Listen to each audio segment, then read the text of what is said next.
Good afternoon. Delighted to be here to share my presentation with Cooper Genomics. So I'll start if my presentation comes. Perfect. So today we're going to speak about what we call them in IVF, abnormally fertilized embryos and a standard fertilization check.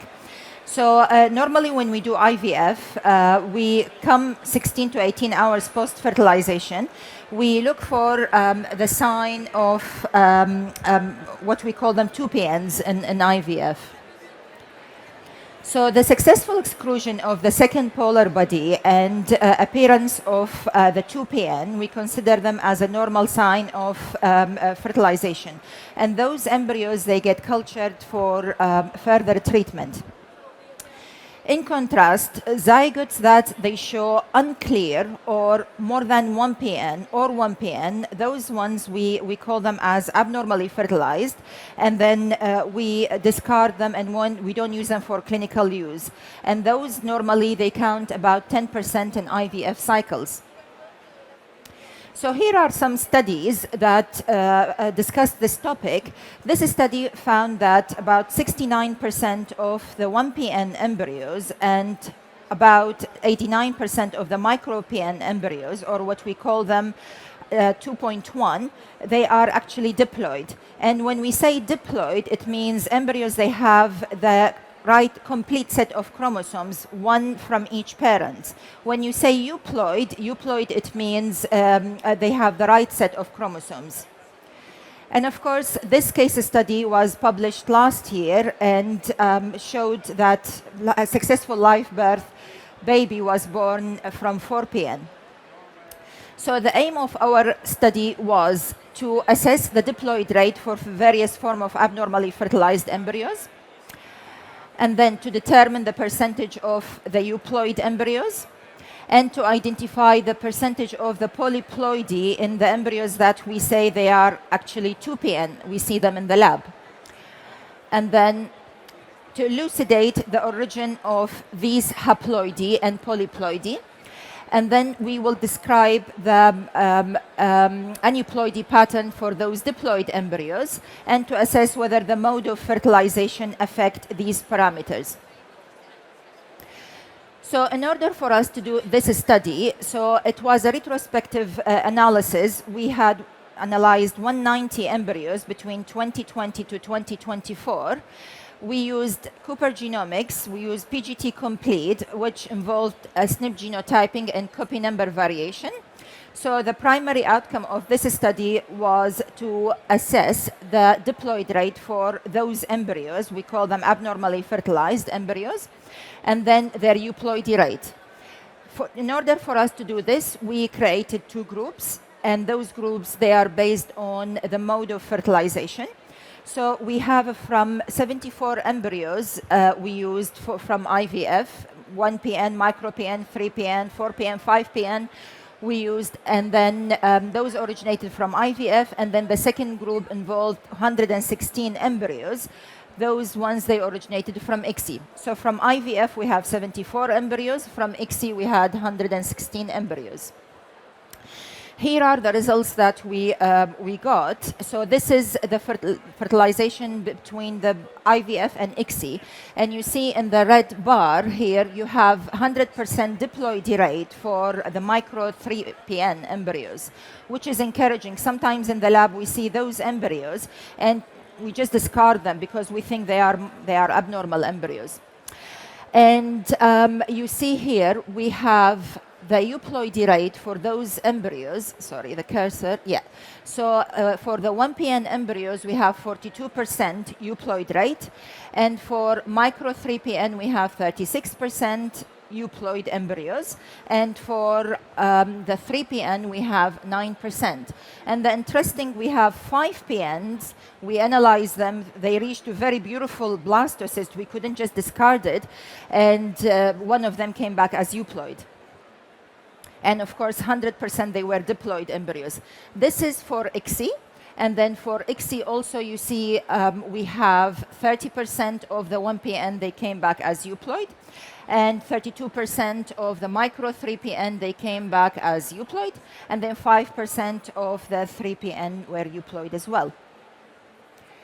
And then for IVF, we have 58% of the 1PN euploid, and micro 3PN 43%, and for 3PN we have around 17%, and 5PN came as euploid. So here we ask ourselves question, are actually all what we see in the lab, we assess them 2PN and we use them for clinical treatment, are actually those diploid? So we analyzed 4,822 embryos and we found that 0.4% of those embryos are actually haploid, and then 1.4% of those embryos polyploid. So not all the 2PN that we see in the lab, they are diploid or normal embryos, can be used for treatment basically. Here we checked the ploidy origin. So from ICSI, we had 82% of the haploidy and polyploidy were maternally originated. There we go. So if you see maternally originated from haploidy and polyploidy from ICSI, and it is significantly high, and that could indicate we are affecting the oocyte during the ICSI procedure, or the oocyte spindle might be affected during that. And the interesting thing with IVF, we have about 55%, they were maternally originated, and then 45% paternally originated. And historically, before we had this technology, when we speak with patients, we tell them, oh, probably in IVF, 2 sperm one side inside the egg. But actually, with these, you see there's still maternal impact here on IVF polyploidy. Then we ask another question. So once you have them diploid for all these categories, what's the aneuploidy pattern of these embryos? And we found that there is no difference between the pattern of aneuploidy between the 1PN and the 3PN, but actually for the 3PN diploid embryos, we have, they tend to be more complex abnormal. And here we have some preliminary results for IVF. I'm happy to share with you that we have live birth from 1PN, micro 3PN, and 3PN. So here are some cases I would like to talk about. It's just I can't see from here. So this patient was 36 years old, history of miscarriages, 2 years of infertility. And of course, the only euploid embryo that came was 1PN 4AA. So we did test that embryo, and then we have a live birth of a baby boy. From micro 3PN, we have, she was 37 years old patient, history of negative pregnancies, and 2 years of infertility, 2 rounds of IVF, tested and untested embryos, and we have live birth of baby girl. And the case that I really like, and I always like to mention it, this patient, she had around 6 years of infertility. And this patient, she had 3 rounds of IVF, several euploid embryos being transferred, and untested one. And last attempt, this patient, she said, I'll never get pregnant. And we said, let's transfer and see what we'll have. And then gorgeous baby girl was born, and I was so delighted when this patient she brought, and she allowed me to share the photo of her baby in the conference. So I normally follow up with those patients and see how the baby is doing, and totally she is gorgeous girl. So now the question we should ask ourselves, shall we check those embryos or not to check when PN check in the lab?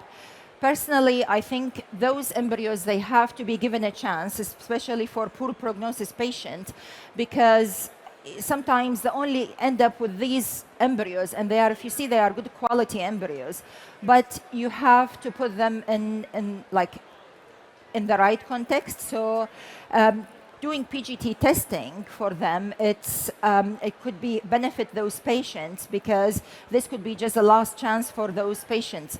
And just to mention here, all these embryos were cultured in time-lapse incubators. So in conclusion, oops, that's gone too fast.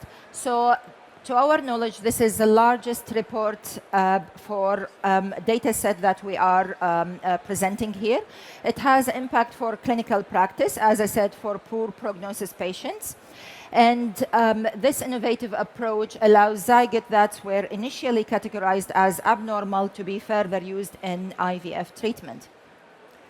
And of course, I would like all my colleagues at London Women's Clinic, and this is, I always like to share this slide for my daily duty in embryology. I welcome any questions. Thank you.